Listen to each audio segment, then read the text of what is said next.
안녕하세요. 예레미야를 읽어주는 남자. 이 시간에는 예레미야 37장부터 42장까지 내용을 살펴보도록 하겠습니다. 자, 37장. 유다의 마지막 왕 누구죠? 예, 시드기야입니다. 바벨론의 이제 꼭두각시 왕이죠. 그러니까 여호야김의 아들 여호야긴이 왕이 되어야 되는데 이제 바벨론이 폐위시키고 포로로 끌고 가버립니다. 자, 바벨론에 항복하라는 이런 예레미야의 말을 듣지 않게 되는 거죠. 이 시드기야가요. 자, 반드시 바벨론에 의해서 멸망당할 거다라고 이제 하나님께서 아주 단언하십니다. 이때 이제 애굽이 유다를 돕기 위해서 이제 오게 돼요. 근데 그때 이제 일시적으로 바벨론이 철수하지만 결국 이제 바벨론에 망하게 되는 거죠.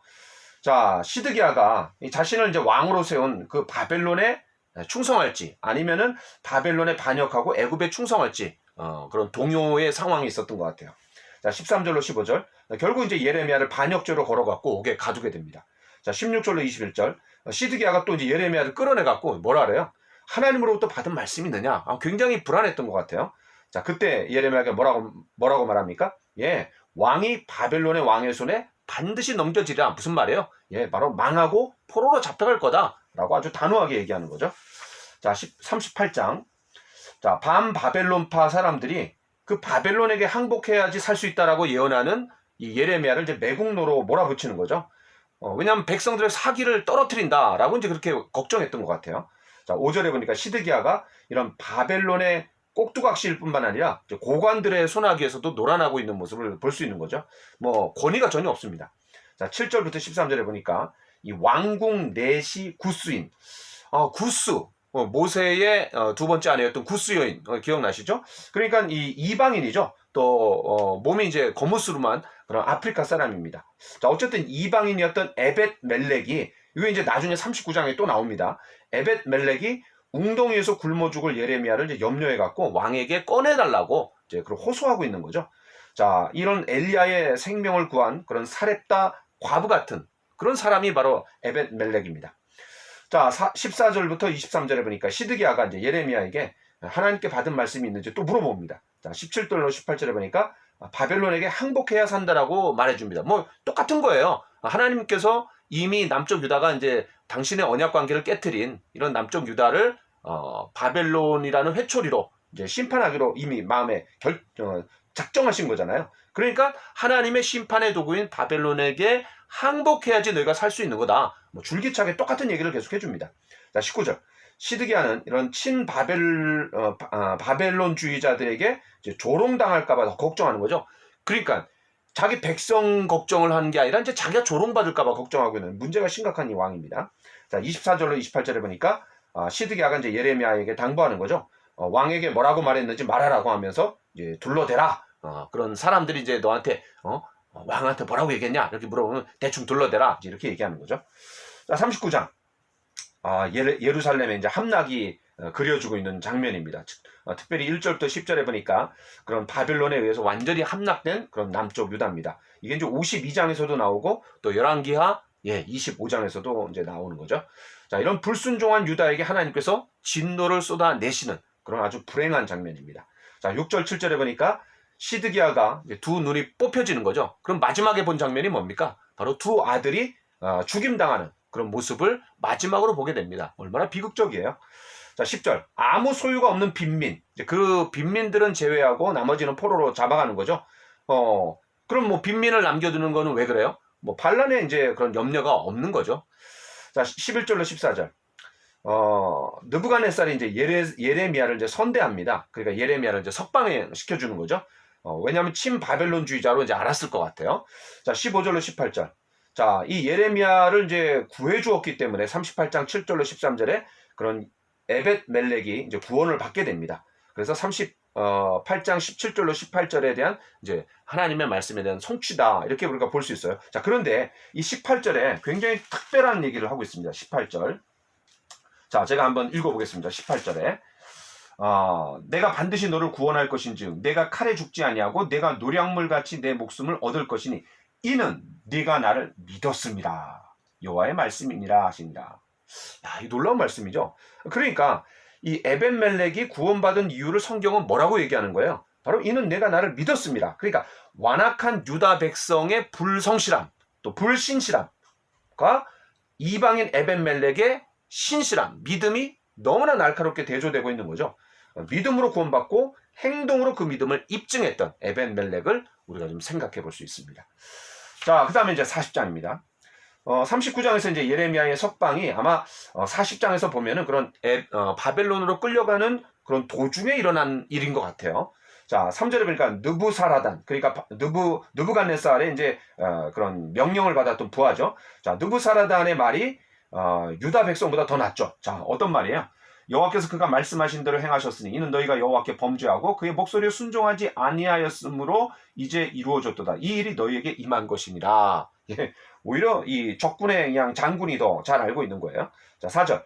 자, 느부사라단이 이제 선택을 요청합니다. 바벨론으로 함께 가든지 아니면 네가 좋게 여기는 대로 가라. 근데 나중에 또 수정합니다. 유다 총독 그다랴에게 가든지 아니면 네가 뭐 좋게 여기는 대로 이제 가든지 뭐 그렇게 해라.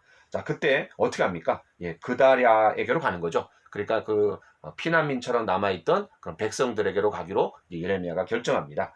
자, 왜냐하면 예레미야 29장 10절로 11절에 보니까 하나님이 재앙이 아니라 평안과 미래와 희망을 약속하셨기 때문에 결국 하나님이 다시 유다를 회복시키실 것을 예레미야는 알았던 거죠. 그렇기 때문에 이제 바로 자기의 동족에게로 이제 가는 겁니다. 자, 7절. 유다 총독이었던 이 그다랴는 과거에 이제 예레미야의 목숨을 지켜준 아히감의 아들입니다. 예, 26장 24절을 제가 한번 읽어볼게요. 26장 24절. 자, 여러분 26장 24절 보면은 사반의 아들 아히감의 손이 예레미야를 도와주어 그를 백성의 손에 내어주지 아니하여 죽이지 못하게 하니라. 자, 이렇게 했는데 이제 40장 7절에서 들에 있는 모든 지휘관과 그 부하들이 바벨론의 왕이 아히감의 아들 그다랴에게 그 땅을 맡기고, 그러니까 총독으로 이제 세워준 거죠. 남녀와 유아와 바벨론으로 잡혀가지 아니한 빈민을 그에게 위임하였다 함을 듣고, 그렇죠? 그래 여기 아히감의 아들, 그렇죠? 그러니까 그다랴가 이제 그런 예레미야의 과거의 그런 일들로 하고 이제 연결이 돼 있는 사람이 있는 거예요. 아히감의 아들인 거죠. 자, 8절. 예루살렘에서 이제 미스바로 중심지가 바뀝니다. 미스바는 어떤 때 중심지였어요?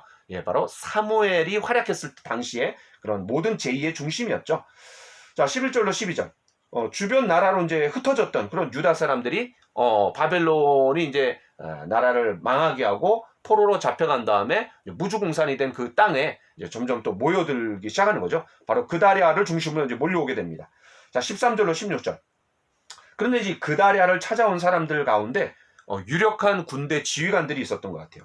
그 중에 이제 요하난이 뭐라 그럽니까? 그런 암몬 왕이 그다랴의 생명을 노리고 이제 이스마엘을 보냈으니까 사전에 제거해야 된다라고 이제 제안하는 거죠. 근데 그때 단호하게 이제 그다랴가 거절합니다. 왜냐하면 지금 안정되고 그나마 평화를 되찾아가는 시점에서 또 사람들이 막 몰려오는데 괜히 긁어부스럼을 만들 필요가 있느냐?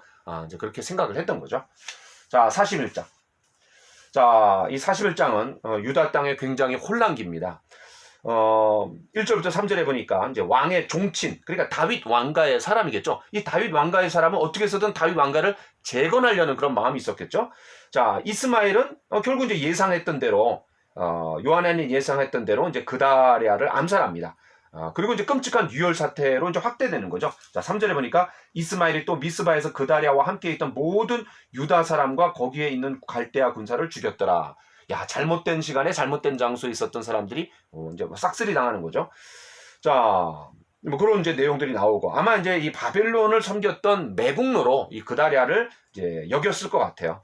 그러니까 이 바벨론에 의해서 세워진 총독이었기 때문에 그렇게 충분히 생각할 수 있는 거죠. 아마 다윗 왕가의 재건을 꿈꾸면서 그렇게 했던 것 같은데 하나님의 생각은 완전히 달랐던 거죠. 하나님은 바벨론에 의해서 회초리를 맞고 그리고 일정 기간이 지난 다음에 다시 회복이 돼갖고 고토로 돌아와서 재건이 되고 회복이 되는 것을 하나님이 이제 생각하셨던 거예요. 근데 유다의 이 종친들은 생각이 달랐던 거죠. 자, 4절부터 10절에 보니까 5절 80명이 나오는데 예루살렘 성전으로 가는 순례객들이에요. 그러니까 예루살렘이 이제 폐허가 된 것을 굉장히 슬퍼하면서 이제 그 성전으로 가는 사람들이겠죠. 자, 10절 이스마엘이 이제 미스바에 있는 왕의 딸들과 모든 백성을 암몬 자손에게로 이제 데려가려고 이제 떠나게 됩니다. 자, 11절로 18절. 자, 8절에 등장했던 이 요하난과 모든 군 지휘관들이 이런 이스마엘의 이제 악한 얘기를 듣고 그런 이스마엘을 이제 제압하러 가는 거죠. 자, 이스마엘에게서 이제 사로잡힌 자들을 빼앗아 애굽으로 가려고 이제 베들레헴 근처에 머무르게 됩니다. 왜냐하면 이제 그다랴가 바벨론이 세운 이제 꼭두각시 총독이었잖아요. 근데 이스마엘에 의해서 죽임을 당했어요. 그리고 어떻게 하겠어요? 당연히 바벨론이 보복하리라고 생각하는 거죠. 자, 그러면 어떻게 해요? 남쪽으로 도망가는 수밖에 없는 거죠. 자, 그런 상황입니다. 그러니까 이 바벨론이 그다리아의 죽음을 알고 가만히 있지 않을 거다. 반드시 보복해 올 거다라고 여기면서 이제 남쪽으로 피신하려고 했던 거죠. 자, 그런데 하나님의 생각은 뭐예요? 남쪽으로 내려간 사람들에게서 희망을 찾는 것이 아니라 바로 바벨론 포로로 잡혀간 자들이 회복돼 갖고 이제 돌아온 이후에 그들을 통해서 하나님이 새로운 미래를 열어가실 거잖아요. 자, 그런 것들을 우리가 염두에 두면 이거 잘못된 건데 또 신명기에서 애굽으로 가지 말라 그랬어요. 그렇죠? 자, 그런 것들을 우리가 좀 염두에 둘 수 있습니다. 자, 42장 1절부터 6절에 보니까 이런 피난민들이 이제 애굽으로 내려가려고 했던 그런 피난민들이 그런 백성의 낮은 자로부터 높은 자까지 다 나와서 바로 예레미야에게 기도를 부탁합니다. 바로 예언자로서 이제 대우를 해주는 거죠. 자, 2절에 보니까 당신이 보는 바와 같이 우리는 많은 사람 중에서 남은 적은 무리이니, 야, 이거 참 아이러니하죠? 굉장히 역설적이죠. 왜냐하면 소수가 들어가 갖고 다수가 되어서 나왔던 애굽입니다. 그러니까 애굽에 야곱의 아들 이제 70명이 들어갔어요. 또 75명이 들어갔다고도 볼 수 있어요. 왜냐면 먼저 이제 이 요셉하고 이제 가족들이 있었기 때문에 어쨌든 그 소수로 들어갔다가 다수로 나왔어요. 한 나라를 이룰 수 있는 사람들로 불어난 거죠. 그런데 이제는 다수에서 소수로 전락한 그들이 다시 애굽 땅으로 들어가려고 한다. 얼마나 아이러니한 상황입니까? 자, 5절부터 6절에 보니까 예레미야를 통해서 주시는 하나님의 어떤 말씀이든지 무조건 순종하겠다라고 이제 아주 약속을 그냥 단호하게 아주 다부지게 하는 거죠. 자, 7절부터 17절에 보니까 하나님께서 이제 10일 후에 예레미야에게 하나님 말씀을 주십니다. 자, 이 말씀의 핵심이 뭡니까? 바로 애굽으로 내려가지 말아라. 하나님 단호하게 얘기하시는 거죠. 왜냐하면 그런 애굽으로 내려가봤자 결국 니네가 잘못될 거다. 니네가 꿈꾸었던 그런 일들이 일어나지 않는다. 오히려 여기 남아있는 것이 바로 풍성한 약속과 하나님이 이제 격려를 아낌없이 주시는 거죠. 자, 10절을 한번 제가 읽어보겠습니다. 10절. 42장 10절. 너희가 이 땅에 눌러 앉아 산다면 내가 너희를 세우고 헐지 아니하며 너희를 심고 뽑지 아니하리니 이는 내가 너희에게 내린 재난에 대하여 뜻을 돌이킴이라. 자, 이게 이제 그 1장 10절에 바로 예레미야에게 하나님이 주셨던 그런 사명하고 연관된 거죠. 너희를 세우고 헐지 않겠다. 너희를 심고 뽑지 않겠다. 내 마음을 돌이키겠다. 이렇게 하나님 말씀해 주시는 거예요. 자, 그런데 11절.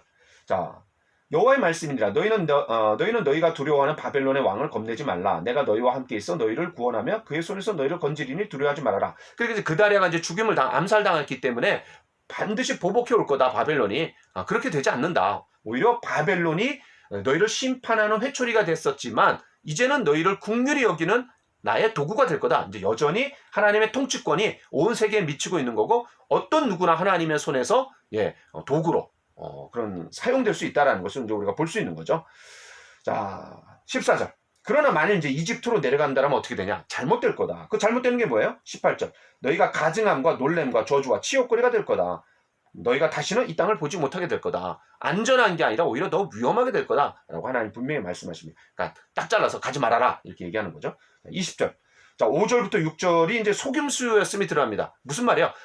당신이 하나님 앞에 나오고 기도하고 하나님의 말씀을 받는 대로 어떤 말씀이든지 우리가 순종하겠다. 다 거짓말이었던 거예요. 자, 20절. 너희가 나를 너희 하나님 여호와께 보내며 이르기를 우리를 위하여 우리 하나님께 기도하고 우리 하나님 여호와께서 말씀하신 대로 우리에게 전하라. 우리가 그대로 행하리라 하여 너희 마음을 속였느니라. 무슨 말이에요? 말은 순종하겠다고 했는데 마음은 이미 이집트로 가 있었던 거죠. 자, 21절. 너희 하나님 여호와께서 나를 보내사 너희에게 명하신 말씀을 내가 오늘 너희에게 전하였어도 너희가 너희 하나님 여호와의 목소리를 도무지 순종하지 아니하였은즉 너희가 가서 머물려고 하는 곳에서 어디예요? 이집트죠. 칼과 기근과 전염병에 죽을 줄 분명히 알지니라. 아주 단호하게 하나님의 심판을 이제 이야기하고 있는 걸로 마무리하고 있습니다. 자, 여기까지 하겠습니다. 감사합니다.